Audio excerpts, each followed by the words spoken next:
What's up everybody, Gundam Flexing here, and today we're going to be checking out the recently completed, because everything is closed and quarantined off, the RGM-79SP GM Sniper II. This is a master grade kit based on one of my favorite grunt suits on the Federation side. This kit came out in January of 2017 and could still cost you roughly around $35.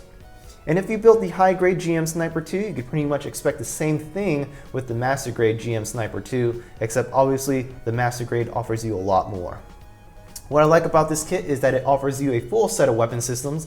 He has his primary weapon system, which is obviously the sniper rifle. He has an alternate weapon system, which is his Bullpup, and he also has a close range weapon system, which is a pair of Beam Sabers.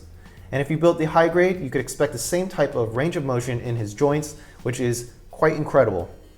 So before we go into the model you see in front of you, we're going to cover all the extra items, all the periphery items, and everything you don't see on the kit. And coming up first is his stickers, his tinfoil stickers, his dry decals, and his decal sheet. So here we notice the tinfoil stickers. Most of them will either go into the head or into the weapon system itself. And all the green tinfoil stickers that go into his head, they also have pieces that cover them up, the green transparent pieces. So you'll notice that I didn't use one of them because I didn't find it necessary, because they're going to be covered up by a green transparent piece. But all the other pieces that go onto his weapon systems, I definitely used, like the circular ones on his scope. Here is the dry decal sheet, and I didn't really find it necessary to use these. I found the other decal sheet quite sufficient, but you'll have a bunch of numerals as options, and you also have a bunch of EFSF decals as well, including right here the SP2 and the Federation logo. And this is the decal sheets that I used to the full extent according to the instructions, and you do have quite a bit left over. Very easy to apply. There it is. And now let's check out his Bullpup, his secondary weapon system. The weapon systems for this model is a little bit underwhelming in my opinion, but it's still pretty cool. One thing I like about it is his movable magazines. So he has magazines that could go in and out, like that. And he also comes with 2 additional magazines, which can be mounted behind his shield. And you'll notice they got the little dents inside, the little holes inside here on both ends. That way you're able to mount them behind the shield. This Bullpup is pretty simple to build. It's basically two pieces left and right. You slap it together and you have a muzzle piece, and that's it. And if you watched my master grade heavy arms, it sort of sucked that although you were able to have the Beam Saber handles, they didn't come with Beam Sabers, but this one fortunately came with both handles and the Beam Sabers. The handles right now are behind the skirts, and they could also be mounted behind the shield. And since we have them out already, let's talk about the hands. So here are 2 trigger hands right here. And unfortunately, these are actually extra pieces that are not involved whatsoever with the kit. So this very thing is important to note, is that his only trigger hand, you only have one trigger hand, and it is for his right hand. That's it. And that trigger hand is interchangeable between the sniper rifle and between the Bullpup. But other than that, these 2 trigger fingers, they're too short to actually reach, and I think they're actually meant for either a different model or for a different weapon system. But yeah, these are just extra pieces. No one knows, no one cares. But his other hands, he has essentially 3 pairs of hands to include 1 trigger hand. And here they are. So this is like the open fingers, just like the GM heavy arms. There are no articulation in the finger joints. There is articulation in the thumb joint, because you're able to bend the thumbs, but this one, not so much. It's simple, very simple fingers, and you notice the tips, the very end, and that's how you put them on the hand. You also have 2 open hands, and these are really designed for holding his Beam Sabers. Here they are. Again, no articulation in the fingers. The fingers are all pretty much just as a single piece, and you slap it behind the other one, like this. And finally, you have a closed fist, a pair of closed fists. And this one is just one right now because the other one is on the model. And you'll notice you have these 2 little nubs sticking out, and that's how they go onto the hand. And because these little nubs are really short, I really don't recommend using these. if you don't have to. These things are actually really easy to knock out. But again, 3 pairs of hands and only 1 trigger hand, which is his right hand. And now let's check out the sniper rifle. Here it is. And because this is a GM Sniper II, you'd expect a little bit more detail into the sniper rifle. And what I mean by that is the sniper rifle is essentially 2 parts. Like the first part is like the muzzle or the barrel, and I guess you could call this the bolt slash part of the scope. And then you have the main body of the sniper rifle, which is the green portion. And the main body of the sniper rifle is actually 2 pieces. That's it. It's just 2 pieces and you slap it together. Sometimes simplicity is pretty awesome, but in this case, I was expecting a little bit more. But the barrel and the scope, it's pretty cool. It's like a bolt action type rifle. Here you have a single piece for the muzzle, and then you have the barrel, which is a single piece. You also have a V-shaped bipod, which is able to slide forward and slide back like this. You have a scope that is like 3 pieces. You have the main body of the scope, you have the end where you look through, and then you have the magnification where it comes out. And of course you have the bolt that is pretty much not movable, and that's like a single piece that's connected to the rest of the barrel.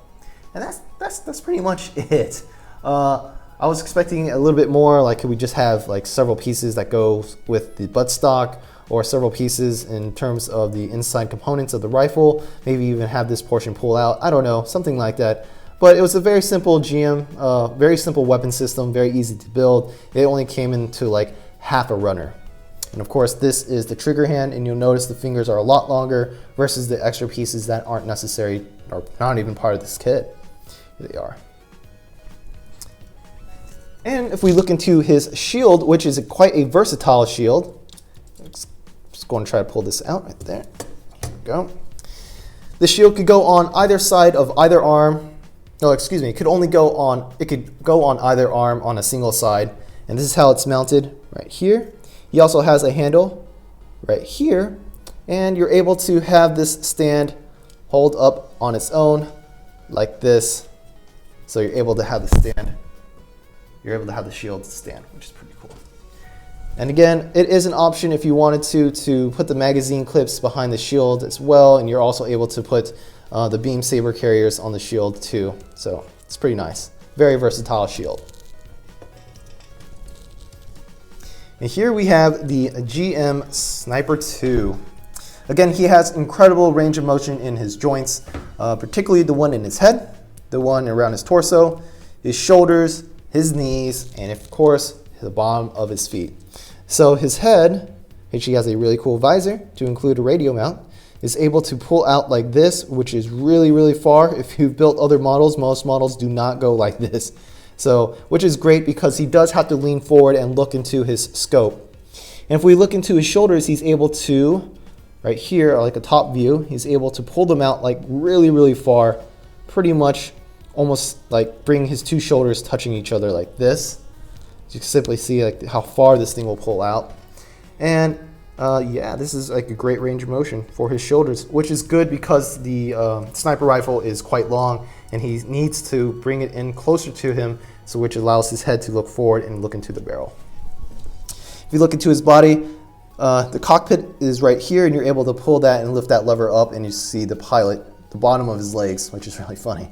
Here he's able to lean left, he's able to lean right, and he's also able to lean forward quite a bit as well and lean back. And lean back is important because in sniper positions, you're in the prone, you're in the kneeling, and not only that, the weapon system itself is pretty long.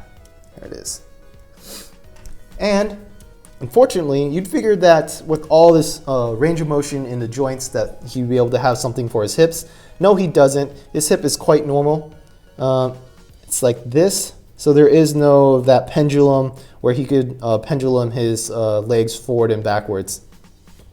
But he does have great articulation in his knees, particularly like this, which is great because you will use him if you wanted to pose in a kneeling position, similar to like the box art, put him in a kneeling position on either legs. So which is pretty cool. He's quite sturdy as well.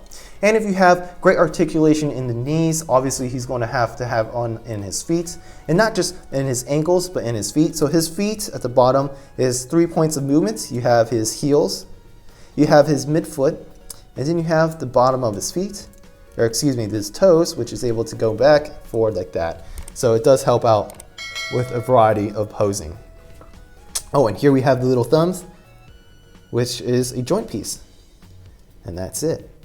If we look at his backpack, here it is. He has a short little backpack with pretty much like 2 boosters. And what I like about this one, particularly about the thrusters and all, is that it's actually multicolor. And so you have the red piece and then you have the gray piece, which is a nice thing to see because, and here you have the same thing behind his legs, because most of these, most of the Gunpla, especially in terms of high grade, it's just a single color. But the advertisement, the art on the box, it's like multicolored. It's always like red in the center and gray on the outside. And this one actually means it. So it's pretty nice. Oh, and here are his beam sabers that go behind his skirt. They're mounted there. Very simple. So overall, I really enjoyed this kit, especially for a master grade. A little bit underwhelmed for his sniper rifle, but I do find it pretty cool to use still. Just wanted a little bit more pieces and decals. Other than that, that's all I have to say about this model. If you have any questions or comments, please post it down in the section below. As always, stay safe, stay corona free, and I will see you guys in the next video. Peace out.